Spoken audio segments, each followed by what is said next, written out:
Hi friends, ఈరోజు special వచ్చేసి fish eggs అండి. సెన్ అంటాం కదా, చేప సెన. సో దాంతో ఫ్రై ట్రై చేశాను. టేస్ట్ అయితే బాగుంది. ఒకసారి మీరు కూడా ట్రై చేయండి. అది పెద్ద కాస్ట్ అయితే ఎక్కువేం కాదు. నేను ఒక 50 రూపీస్ తీసుకున్నాను. ఎగ్జాక్ట్గా ఒక 400 గ్రామ్స్ వచ్చింది. జస్ట్ 50 రూపీసే. సింపుల్గానే చేసేసుకున్నాం, పెద్ద టైం ఏం పట్టలేదు, ఈజీగానే ఉంది. సన్ తీసుకున్నాక కొంచెం వాష్ చేసుకుంటే ఇలా వస్తుంది. క్లీన్గా చేసుకోండి. మరీ ఎక్కువ ప్రెషర్ పెట్టి వాటర్ పెడితే అదేమవుతుందంటే ఆ ఎగ్స్ అనేవి చిన్నగా ఉంటాయి కదా, అవన్నీ కూడా వాటర్లోకి వెళ్ళి వేస్ట్ అయిపోతాయి అన్నమాట. అది చూసుకోండి కొంచెం కేర్ఫుల్గా. నేను ఒక 4 వెల్లుల్లిపాయలు తీసుకున్నాను. ఆల్రెడీ పీల్ ఆఫ్ చేసేసింది. ఒక 2 కరివేపాకు రెబ్బలు తీసుకోండి, స్టెమ్స్. ఒక 2 పచ్చిమిర్చి. ఈ పచ్చిమిర్చి కొంచెం స్పైసీగా ఉంటాయి, అందుకే ఎక్కువ తీసుకోలేదు. ఆనియన్ కూడా ఎక్కువ తీసుకోకండి, ఒక హాఫ్ తీసుకుంటే సరిపోతుంది. ఇన్ కేస్ మీరు ఇగ్నోర్ చేసినా కూడా ఏం పర్వాలేదు, బాగానే ఉంటుంది. బట్ ఇది ఉంటే ఏంటంటే మనం బయట చేసినప్పుడు ఆ ఉల్లిపాయ ఫ్లేవర్ అనేది చిన్నగా వస్తుంది అనమాట, చిన్న మైల్డ్ స్వీట్నెస్. అందుకని అదే వేసాను. మీరు ఇగ్నోర్ చేసినా కూడా ఏం ప్రాబ్లం లేదు, బాగానే ఉంటుంది. పచ్చిమిర్చి సన్నగా తరుక్కోండి. బాగా స్లైసెస్ కింద కట్ చేయండి, అంటే పీసెస్ కింద ఉంచుకోవద్దు అంత. ఇది అంటే తిన్నప్పుడు బాగోదన్నమాట, అలాగే ఉంచుకోండి.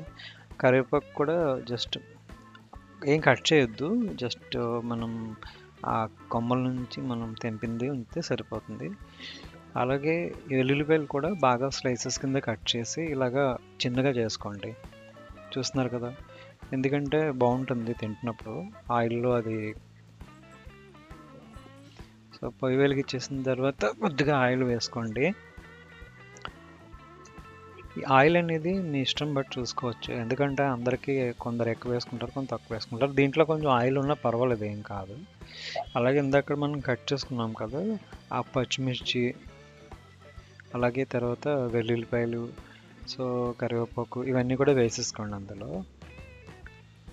నేను యాక్చువల్గా ఆయిల్ వేడి అవ్వకుండా నేను వేసాను, బట్ మీరు ఒకసారి వేడి అయ్యేలా చూసి అప్పుడు వేసుకోండి. సో నీట్గా కలిపేసుకోండి. ఇలాగ ఆయిల్ వేగిన తర్వాత మళ్ళీ ఉల్లిపాయ కూడా వేసేసుకోండి. మీకు ఇందాక చెప్పాను కదా, ఉల్లిపాయ మీరు కావాలంటే కూడా స్కిప్ చేసేయండి. బట్ ఒకసారి ఉల్లిపాయ వేసారంటే మాత్రం ఇలా గోల్డెన్ బ్రౌన్ వచ్చేలా చూసుకొని, యూజువల్గా మనం బిర్యానీలోకి చేస్తాం కదా గోల్డెన్ బ్రౌన్ వచ్చేలాగా ఆనియన్స్, అలా చూసుకోండి. నెక్స్ట్ ఆనియన్స్ అన్ని మగ్గిపోయిన తర్వాత ఈ డైరెక్ట్గా మనం తీసుకున్న సెన వేసేసుకోండి. నేను ఈ మూకుడు మీద ఉంటున్నాను కదా, కుక్కర్లో కూడా బాగానే ఉంటుంది. ఎందుకంటే కుక్కర్లో వాటర్ వేస్తాం కదా, మళ్ళీ ఒక విజిల్ వచ్చేదాకా ఉంచేస్తే మొత్తం సెన అంతా రెడీ అయిపోతుంది. అది కూడా ఒకసారి ట్రై చేయండి మీరు కావాలంటే.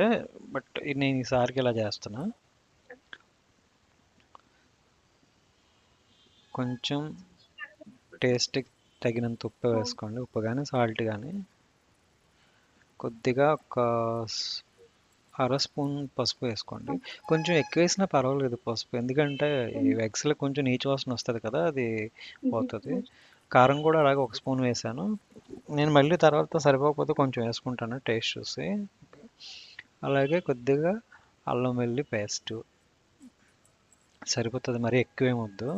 ఎందుకంటే కిందన ముక్కుడికి మాడిపోయినట్టు అయిపోతుంది వదిలేస్తాను. అనమాట, ఎక్కువ అల్లం వెల్లుల్లి పేస్ట్ వేస్తే. అది చూసుకోండి. నెట్వర్క్ తర్వాత మగ్గుతుంది. అన్నీ చూసుకోండి చూసుకోండి అని చెప్తున్నాను కదా.